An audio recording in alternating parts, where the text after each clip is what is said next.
لاہور کے حلقوں میں انتخابات کا ایک اپنا ہی رنگ ہوتا ہے اور اپنا ہی جوش و خروش ہوتا ہے۔ اس دفعہ صورتحال بہت مختلف ہے۔ پچھلے انتخابات جب ہم یہاں کور کرنے آئے تھے تو ایک طرف پی ایم ایل این کا اتنا ہی زور تھا اور دوسری طرف تحریک انصاف کا اتنا ہی زور تھا، اور ان کے ہر جلسے کے اندر وہ ترانے، نغمے اور چارج کراؤڈ، ان کے ورکر بہت موٹیویٹڈ تھے۔ اس دفعہ صورتحال ایک پارٹی کے لیے تھوڑی خوف کی فضا ہے۔ نون لیگ والے اپنی کیمپین تو کر رہے ہیں، لیکن پاکستان تحریک انصاف سے جس کا انٹرویو کریں تو عام طور پر توقع یہ ہوتی ہے کہ یا تو انٹرویو سے پہلے یا انٹرویو کے بعد اس کے غائب ہونے کے قوی امکانات ہیں۔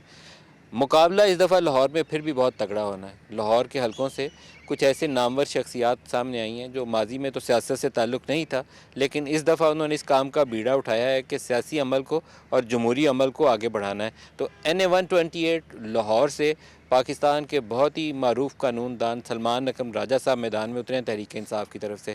راجہ صاحب، آپ کا بہت شکریہ، آپ ہمارے ساتھ شامل ہو رہے ہیں۔ آپ کو کیوں خیال آیا کہ آپ کو الیکشن ہی کے اندر جانا چاہیے؟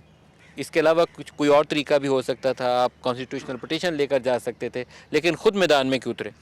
دیکھیں، میری 30 سالہ وکالتی زندگی جو ہے وہ آپ کے سامنے ہے۔ یہی عرصہ شاید آپ کا صحافتی عرصہ بھی ہے۔ میں نے تمام عمر یہ کیا ہے، بالکل اوائل سے۔ آپ دیکھیں گے سن 95 میں عورت کے حقوق کے حوالے سے یہاں ایک مقدمہ چلا تھا، کیا عورت ولی کے بغیر نکاح کر سکتی ہے؟ پھر سن 98 میں جب فارن کرنسی اکاؤنٹ فریز ہوئے، میں نے مقدمہ کیا، پہلا مقدمہ پاکستان میں، سپریم کورٹ تک گیا کہ یہ ناحق تھا، یہ غلط ہے۔ اسی طرح بے شمار مقدمے، عسکر خان کیس ہے، NRO کو ڈاکٹر مبشر کی طرف سے میں نے چیلنج کیا۔ تو میری زندگی میں کوئی سال ایسا نہیں ہے جس میں کئی متعدد مقدمے میں نے نہ کیے ہوں آئینی اور قانونی اہمیت کے۔ اسی طرح ورکرز، ٹریڈ یونینز، مزدوروں کی طرف سے میں نے سینکڑوں مقدمے کیے ہیں، اور جو میں ایک اپنا فرض سمجھتا ہوں بغیر فیس کے ہمیشہ کرتا ہوں۔ تو یہ ایک عمل تو 30 سال سے جاری ہے، اور اس عمل کی وجہ سے آپ جیسے دوستوں کی وجہ سے کچھ عزت بھی ملی ہے۔ ٹی وی پہ مبصر کے طور پہ بھی آپ 20 سال سے مجھے دیکھ رہے ہیں، لیکن اس بار مجھے یہ لگا، اور یہ بالکل پچھلے 3-4 ہفتوں کی بات ہے، کہ اس وقت جو فضا پیدا ہوئی ہے، میں پورے وثوق سے یہ کہتا ہوں کہ میں نے ایسی فضا نہیں دیکھی۔ میں تاریخ کا اور آئین کا طالب علم بھی ہوں، پڑھتا بھی ہوں۔ میں نہیں سمجھتا پاکستان کی تاریخ میں ایسا سانحہ کبھی رونما ہوا ہے کہ ایک پوری سیاسی جماعت کو، جس کو پاکستان کے عوام کی ایک بڑی اکثریت کی تائید حاصل ہے، اس کو ختم کرنے کی کوشش کی جائے۔ تو میں سمجھتا ہوں ایسے موقع پہ صرف ٹی وی پہ مبصر کے طور پہ بیٹھنا کافی نہیں تھا۔ ہم پٹیشنیں تو اب بھی کر رہے ہیں، کرتے رہیں گے، لیکن اس وقت ضرورت ہے کہ آواز دی جائے۔ جو ہمارے لوگ ہیں، ہمارے دوست ہیں، جو ووٹر ہیں، جو عوام ہے، عوام کی آواز بنا جائے، اور وہ آواز آپ کو اب سڑکوں پہ لے کے جانی ہے، وہ آواز آپ کو گلیوں محلوں میں لے کے جانی ہے، اور اس کے نتیجے میں جو الیکشن ہونا ہے، جو جمہوری عمل ہونا ہے، اس کو قابل اعتبار بنانا ہے۔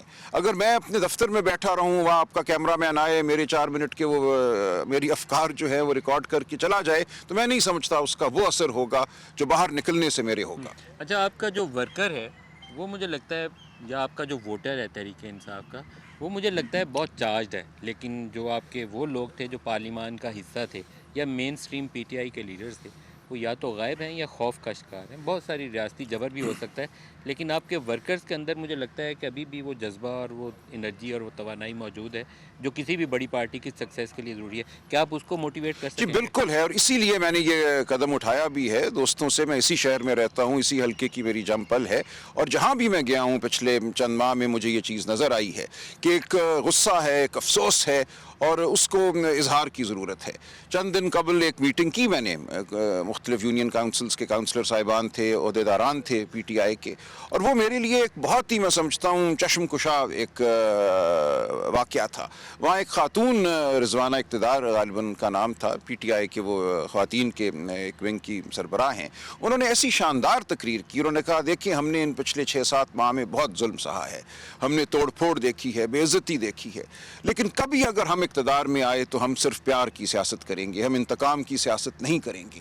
یہ میں سمجھتا ہوں وہ جذبے کی گہرائی ہے، جمہوری عمل سے وابستگی کی گہرائی ہے، جو اب ہمیں نظر آتی ہے۔ یہ صرف شور شرابے کی اب سیاست نہیں ہے، یہ واقعتاً میں سمجھتا ہوں اصول کی سیاست ہے۔ میرے ساتھ دائیں بائیں جو دوست کھڑے ہیں یہ اس عمل کا حصہ ہیں۔ ہادی صاحب ہیں، میاں محمود رشید کے بھتیجے ہیں، اسد عثمان صاحب ہیں، یہ بھی انتخاب میں حصہ لیں گے پروونشل اسمبلی سے۔ تو ان سب کا جو نظریہ ہے، جو ان سے میری گفتگو ہوئی ہے، اس میں مجھے ایک ہی بات نظر آئی ہے کہ ہم نے اصول کے لیے، جمہوریت کے لیے، آئین کے لیے تگ و دو کرنی ہے۔ بلے کا نشان چھن گیا، آپ کی ریزرو سیٹس بھی چلے گی، پارٹی کو کتنا بڑا نقصان ہوگا؟